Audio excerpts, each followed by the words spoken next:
Welcome to Cheques and Balances. I'm Michael Vincent. I'm joined by James Blair and Matthew Harris. And this week, the Beginner's Guide to Property Investment. For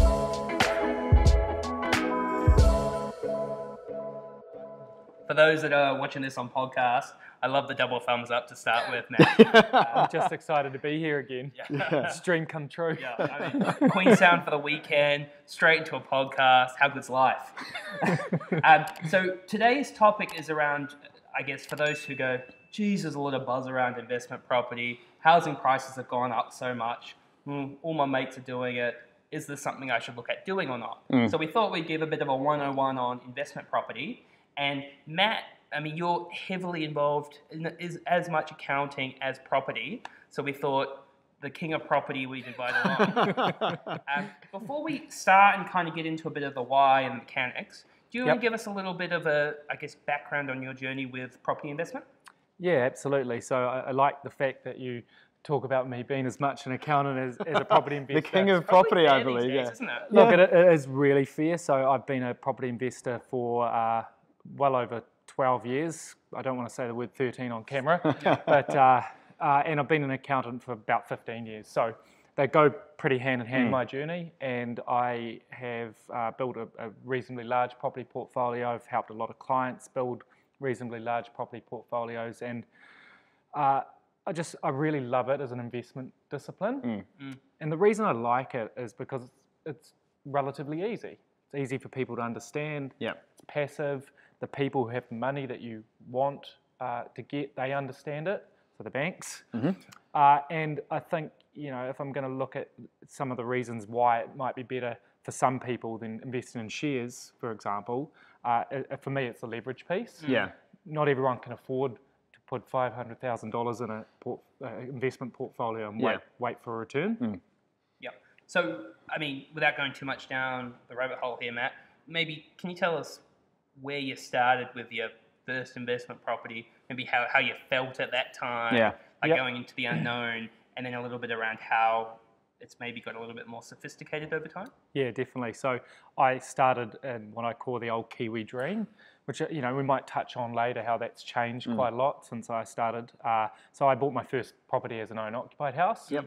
And I did what many Kiwis do, and I went straight to work with a paintbrush and tidied up the gardens and planted some natives because they were the quickest growing for a yard that had nothing. And by the time I'd finished that process, it took me about 4 months. And what I'd realised in that time is that I had added value. And I knew some other people who had bought some investment properties, and they had told me that I could actually use that house to go and buy another house and I'd keep the house. So of course, my interest was piqued automatically. So that's where it began. And from there, I used leverage. I bought another house, added some value, and I went on pretty much in that vein for about 10 years. And about 4 years ago is when I considered I got really serious on property investing. So I looked at the portfolio that I already had. I looked at the clients that I've been working with and the opportunities that are around. And at that time, I settled on earthquake damaged houses. And the reason that I did that is that it was really easy to identify the value arbitrage, which we might touch on later when you talk about loan to value ratios and refinancing. And there was this earthquake event where there's a series of earthquakes actually in Christchurch. And it was really easy to identify properties that were undervalued.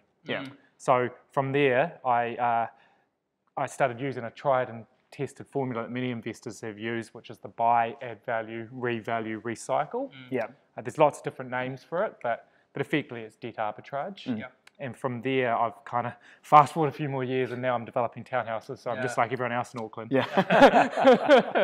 One of the things I like about your journey is, I mean, when you do say 12 years, it's quite a bit of time. But if you think about, I guess, your property portfolio now, which is, you know, pretty sizable, and going what you can do over, call it a decade, you can actually do quite a lot with a clear strategy, adjusting to the environment and a little bit of elbow grease along the way. Yeah, definitely. And I think the time bit's important. I always describe property as a get rich for certain thing rather than a get rich quick. And so for me, those first 5 or 6 years were really important because that allowed equity to gain in the portfolios. And you can't go straight into developing townhouses, for example, without equity. And you won't always recycle equity as quickly as you think you can. Yeah. So the time piece is important. And I think that's what we'll sort of touch on a little bit of how to do it is about that equity piece, because fundamentally they're looking for equity, income, and then a couple of other minor things. So those are the main things you need to have to be able to start purchasing those investment properties. Yeah. Before we go any further, I mean, it brings a smile on my face when you talk about doing renovations and what to do. Makes me recall a time in my first investment property when I needed to replace a deck. And a young Michael Vincent, I believe a couple of days before he moved to the UK for a while. It was 24 hours before I moved to the UK. I was like, the classic Kiwi, hey mate, fancy helping me build a deck? And he's like, rightio. Anyway, so Mike and I built a deck which at best could be described as average. Yeah. The funny thing was, my dad had a bit of free time at the time and goes, hey, I'll help you nail in the deck. So he bought some knee pads. He went around and kind of nailing them all in. And then deck was looking as good as it was going to look. Yeah. And then go outside a couple of weeks later, all the nails are rusted through. and anyway, we didn't buy galvanized nails. We bought indoor nails to put on the deck. We pulled it all up. My dad came back with his knee pads a month later, knocked them all back in. The funniest part of the story is I didn't have the heart to tell Mike for 5 years. I didn't actually find this out. Probably about 8 months ago, 10 months ago now. I was astounded, but yeah. You were pretty forgiving there when you said we didn't buy galvanized nails.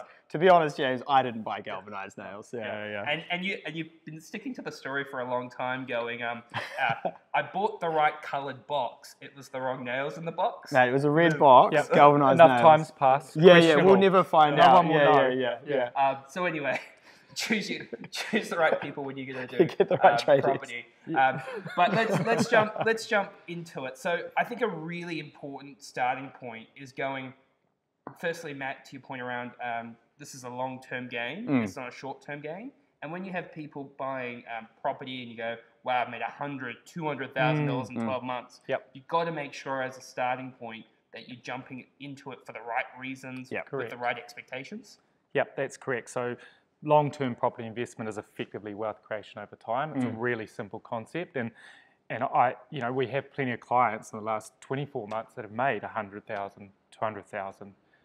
That isn't normal. Yeah. Can't be the expectation. Can't be the expectation. And I think those clients, if the market does go backwards for a while, which is conceivable, what you've got to understand about property investment and why I like it so much is that if all else stays equal, you've got a tenant, you have a house, it doesn't matter if the market's going up, down or sideways, usually you're relatively safe. And the bit where I concentrate on with investors who have multiple properties and things are going quite well is have you actually addressed the risk piece, which is the individual part, because that's when it comes unstuck. They lose a job, someone dies. All of a sudden it all comes unwound. You can re-tenant a house as long as the house is fine. Yeah. So similar to the share market, right? The share market can have a return of, and I think properties are a lot more stable than the share market volatility, but you have to be going, I don't want a return over 12 months. I want an expectation over 10, 15, 20 years. Correct. So first starting point, Matt, maybe for somebody, this is a beginner's guide to investment property. Yeah. If I've never had property before, why am I going to buy an investment property? Yeah, I think it's going to come back down to the leverage part. Yeah. So what does leverage mean? Yeah, so leverage means that the bank is going to give you the majority of the money to buy the property. So if I'm going to use $1 million property, that's probably the average now in Auckland. So if I'm going to occupy that property, I might be able to get up to 90% lending on that. So the bank's going to give me $900,000. I have to put $100,000 in, but I'm going to keep 100% of the gains. So leverage increases your rate of return exponentially. And potentially, if you're, say, you've owned a home for quite a while, especially over the last few years with house prices moving the way they've moved, you might have, say, $1 million home with a $500,000 loan, right? Which means you don't necessarily have to put cash forward in that scenario. How would that scenario work? Yeah, so what the bank, it's probably actually better for Mike to answer, but I do know, what the bank does is they look at both properties' value, and they might say your investment has to have 40%, your owner-occupier can have 90%, and they will just do the calculation over both, give you the money. Yeah, so long as the loan-to-value ratio across all of the portfolio doesn't exceed their limits, then you can usually 100% debt finance your next property purchase. Some of our customers are in a situation where they see an opportunity, they see the house they want, it's an investment property, they don't quite have the equity there for a traditional lender, but the deal is just too good to pass up, right? And that's when we do start to look at some of the near-prime lenders who maybe have different loan-to-value ratio policies and can actually help you get a little bit more equity out of the property if you can't, if you don't want to pass this opportunity up and wait another 24 months to get that the equity that you need. Yeah, and I think that's actually an important point. You said deal, you said opportunity. When I look at property investors now, I think if you treat it more like a business mindset and you go, some people go automatically, Resimac, for example, is about 0.5% or 1% higher than the bank rates. They go, oh, no, it's not the bank rate. Actually, what they should be looking at is the opportunity. The opportunity cost of not doing it, the opportunity of owning that property, the end game. So someone like Mike would enter into that probably with a 12-month plan to take them to main bank anyway. And that mindset's really important as the prices of properties increase, the complexity increases, and the risk increases. And being able to jump on those opportunities earlier comes back again to that time and market thing. You're not trying to time it, I'll wait 6 months because the interest rates might go down a little bit. No, it is that time and market thing with this, and the longer you're in there, generally the better. So that is one of the strategies to sort of release a little bit more equity out of your home. But generally speaking, the main banks are pretty good. Can I ask you, Mike, just on, for those that have a home loan with a main bank, and they go, these kind of other lenders, historically maybe have some bad connotations as finance companies, second-tier lenders, higher interest rates. What are they like to deal with? What do the interest rates look like? Is it safe to go with? Well, when I talk about near-prime lenders, I'm not talking about some of your more specialized lenders like your asset finance guys and maybe some of the property development stuff. I'm talking mainly about sort of Resimac, Bluestone Select, those sorts of lenders. So they're sort of 1 or 0.5 of a tier underneath a bank. What is the interest cost? Yeah, it's going to be a little bit higher. You'll probably end up paying 0.5 to 1% over, but they will price that based on the risk of you and your application and your deal. So you can expect a little bit of variance there. What do they like to deal with? In my experience, very responsive, really good to sort of have a conversation about the deal with. What you'll find a lot of the times at banks is they can be quite difficult to get things outside of policy or outside of, once you get your first no, very hard to get around that first no at a bank. What some of these more, what the near-prime lenders are good at is tabling that discussion. Being like, hey guys, here's what I want to do, here's why I want to do it, here's what the upside is, and they're better at looking at those sorts of deals. Yeah, and can I just jump in here? One of the prime reasons we might take a property investor to a second tier or non-prime lender is because when a bank lends, there's the 2 pillars that they basically lend on, equity and servicing. At one of those second tiers, we can drop one of those away for a little bit. Not forever, but probably for a while. And then we can put the plan in place, so it helps people who want to be a little more aggressive with their investing who maybe don't have quite enough equity. Or quite enough servicing right now, but over time they might to get a bit faster through the process. And you're not going to leave them there forever, Mike. Like as Matt said, there's a plan to try and get them back over a period of time to a main bank. Yeah, and that all depends on them, what they want to do, how aggressive they are, how much their income is. But all of that, you have that robust discussion with your broker, with the lender about these sorts of things. You put a plan in place, and we'll tell you what the cost is going to be. So we'll tell you what the all-in cost is, and like Matt said, you look at it like a business deal. That extra 0.5% or the fee that you're paying or something, that's just the cost of doing business. It'd be just like if you went and opened up a business or something and you had to pay rates, this, that, the other. It's exactly the same. You just internalize it into the calculations, and then you look at your ROI based on the back end of that. Yeah, exactly. So I think like one of the main benefits when I'm talking to my clients around investment property is you've got your income coming through, and then you've got your investments and you're paying down debt. But an investment property, sometimes, certainly with interest rates the way they are at the moment, they can sit as Matt pointed out, its own little business. So it sits with the side, the rent goes into the account, the expenses go out, and as interest rates go up, you might have to top that up, but it can sit as its own kind of servicing universe. Yeah. Yep. And what you guys know, this is the best bit about it, business in reality is active as hell. Yeah. We're all in here at 6:30 or whatever the time is at night filming a podcast. Yeah. Property investment's passive. You can go to your day job, you can go overseas, you can be asleep. You sleep during the middle of the day. Yeah. Or at night. Yeah, oh, exactly. And so we sort of touched on a couple of pieces there. So the equity piece and the why. The other sort of bit that or the other thing that a investment property is going to give you is income, right? So you are going to get a rental income coming in. When you're applying for the mortgage or the finance or the funding, the banks will take that into account, the lenders will take that into account. So it's really important to look at the rental income that the property is going to generate, and then that's going to add to your ability to borrow money. Yeah. So let's say somebody's watching that and you're like, you've convinced me. I've got the equity in my home, I've got the income, I understand this is a long-term burn. I'm going to go buy an investment property. Where do I start? What do I look at? What are my options? Good question. It always starts with the money. Get an approval, get an indication of what you can borrow, call Mike or one of the mortgage team up. Just talk about the money side because it's a bit pointless without it. The sign is more relevant today than ever. So it's not surprising this will probably be our longest episode. So really good point before you go too far down the rabbit hole to go and talk to the mortgage broker, go and talk to the bank and go, are you in a position to do this before you go run off paying a deposit for something that you can't afford?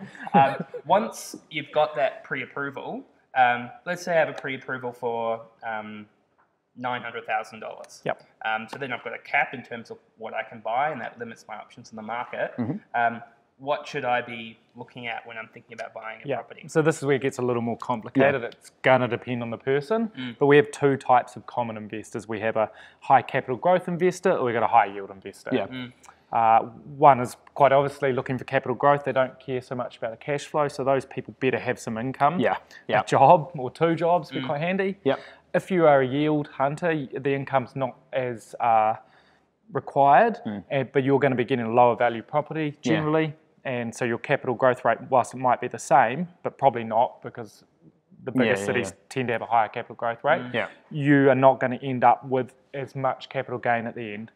So I personally am a capital growth investor, but as my portfolio has got larger and larger, I've had to start moving actually more towards being a cash flow investor because you effectively will run out of eventually servicing and or equity. Probably it's in my case servicing, so I now have to bring some higher yield properties in. And that'll sort of those two strategies will really dictate a lot of the time what type of house you're looking at as well. So a lot of the times the apartments will you're going to get less capital growth out of them, but you're potentially going to get more cash flow coming through. So to round it out, to answer the question, if you're a high earner, really busy, you're probably going to go high capital growth rate and just top it up. If you're a lower earner, you might be going to buy something that's got a higher yield attached to it. Without going off on too much of a tangent, the idea about like a yielding property, I think about say Christchurch, what's happened with house prices there, Wanganui, Plymouth, Invercargill, I can go on and on. Is there still such thing as a yielding property? There is, believe it or not. There is, but it is getting harder. What a good investor will now do is they'll go to try get a dual key, or they'll get a multi-unit, or they'll add a room. So then what we do then is we go, okay, well, let's drop back and go, what's the actual rate of return on a property? So the actual rate of return on a property is the capital growth rate and the yield together. And then the other little trick, which people don't realise, which I think is important at the moment because of this high inflation environment that we're in, when you buy a property today, you lock in today's price, but you also lock in today's loan. But you pay the loan in the future with inflation affected dollars. So if what you're doing is you actually mitigate inflation on your loan because the value of your dollar is theoretically decreasing, so you're paying it back at a lesser rate. And when inflation's high, more debt is better than more savings, which in the case for a property investor is absolutely bang on it. Exactly. And then so, Michael, if we're talking about say maybe existing properties versus new build properties? What are some pros and cons of each? Yeah, so I won't touch on the interest deductibility yet. I'll let Matt do that. It's outside of my lane a little bit. But the pros and cons for each. So look, the pro for the existing in situ property is you get it today. It's pretty much the only pro at the moment. Watch me go on about new builds. But you know, in terms of, you know, there are some others, you know, but at the end of the day, that really is the main pro, is that you're going to go out, you're going to buy the property today, you're going to get it today. The cons for that, you're probably going to buy it at auction. Interest deductibility is potentially going to be an issue. You might have to bring that up to healthy home standards. So they're a bit more work in terms of as a pure investment play. Yeah. The property sort of lends itself to potentially being able to be renovated more. You're going to be able to add value like Matt does, whereas with a new build you're not going to get that. So you know there is potential there as well. Yeah. From what I'm seeing at the moment though, a lot of the ones you can really add value to, you're already scrapping with investors. So for a beginner, I'd maybe be steering away from those a little bit. The new build property. So this is when you're purchasing off plans from a developer, and we'll probably have a little bit more clarity towards the end of the year around what a new build is. But generally speaking, you're purchasing you're the first person that owns the home apart from the developer as soon as it's been built. The con here is you're probably going to have to wait 12 months to 2 years maybe to actually get this property. So you go through the approval process, you sign the sale and purchase agreement, you put 10% deposit down or 5%, and then you wait. So it sounds like a long time to wait, but the pros, you know, interest deductibility is a big one. Matt will touch on that in a second. That really is going to affect the way that investment performs for you, or has the potential to affect that, whether it's cash flow positive or cash flow negative. Most likely the home is going to be up to healthy home standard, so you aren't going to need to do any renovations, replace the roof, put insulation in, put a heat pump in. It's going to be, generally speaking, more low maintenance. If you're going for that townhouse, there's less land. You know, some of them have AstroTurf now instead of grass, so you don't even need to get someone to do the gardens. And then, you know, I guess the final thing to sort of touch on then, I guess, is the flip side of being able to renovate it. You're probably not going to be able to renovate these. So for a beginner, our advice at the moment is generally to go down the new build path as opposed to the in situ. That was a lot more pros for new builds than existing. I missed some out. You're purchasing on a fixed price. You're not at an auction. There's all these other things as well. Oh, all right, G. Let's stay in your lane.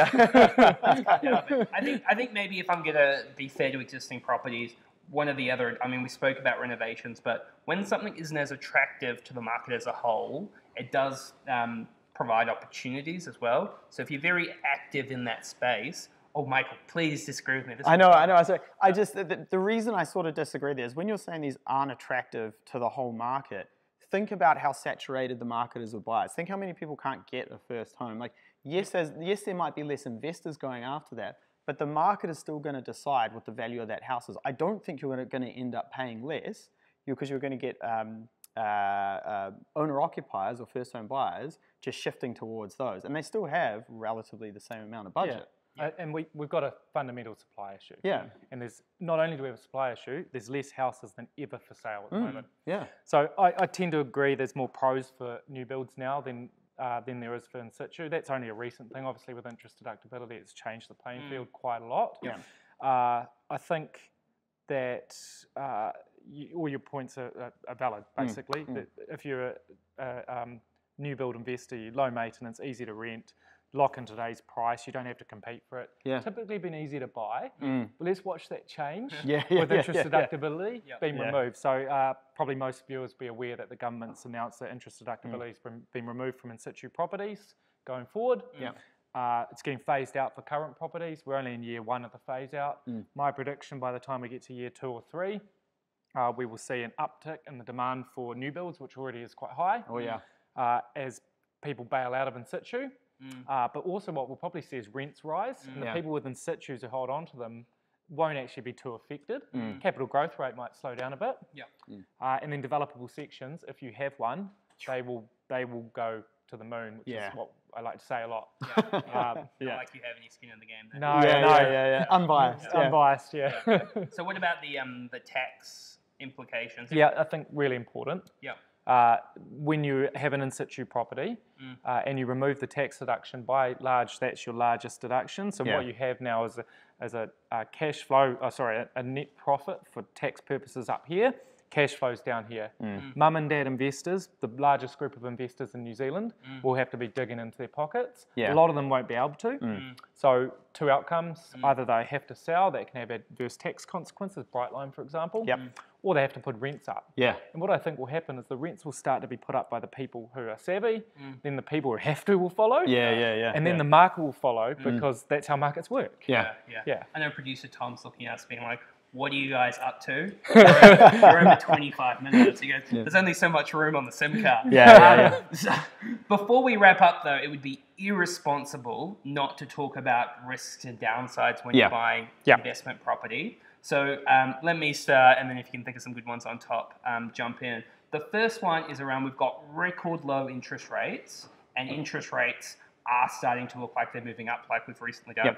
As Mike pointed out a few episodes ago, he is interest rates. I am interest rates.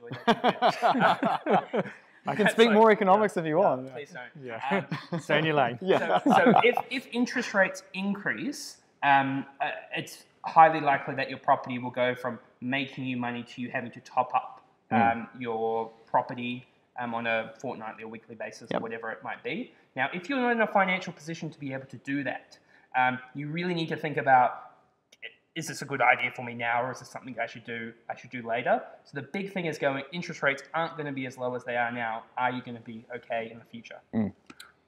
What other cons do we have to investment property? I think we already touched on one earlier, the fact that the risk is actually in the person, not in the property or the investment. A lot of people do not insure themselves for risk. You see it every day, I see it. We sit with people and they don't even have a will. Let alone a level of insurance. So I think that's another risk. I think one of the overarching ones is always just going to be that diversification piece. And that comes more from what do you want out of these investments as opposed to, do I think it's going to drop 80% in 1 year? And that's, like we've talked about before, when you get to retirement, is just having a property portfolio the right thing, or actually should I look to diversify a little bit? And there's a really good point around what are your goals for this investment. So if you're going, I want income from this investment in the near future, probably not the kind of person we're talking about. I think if you've got a lump sum of cash and you're looking to draw an income earlier, you can only take the rent. You can't sell a bedroom to go on a holiday is the old analogy. So making sure the property is the right investment to achieve your goals. Let's wrap it up there. Plenty of stuff that we worked through today. Matt, we're going to have a chat about this after you running over time. We'll talk about it. But I think there's probably enough room and enough material for us still to run through. I mean, Mike, we got through like half of our notes today, didn't we? We could definitely do a part B for this one. Or even a part 2. So we'll wrap it up there. Thank you very much for watching. If you made it to the end of the episode, well done on you. Before we wrap up, you might go, well, there was quite a bit of jargon in there. What does yield mean? What does equity mean? LVR. If you're not sure what it means, check out our new series on YouTube called Money Bites. 2-minute episodes where Mike and I break down a money jargon concept and talk about what it means, why you should be interested in what it means. Matt, we might even get you in a couple of those in the future. I'm going to be a star. So thank you very much for joining us this week. Make sure to subscribe, give us a like, and also give us a review. And we'll see you next week. Cheers. Thank you.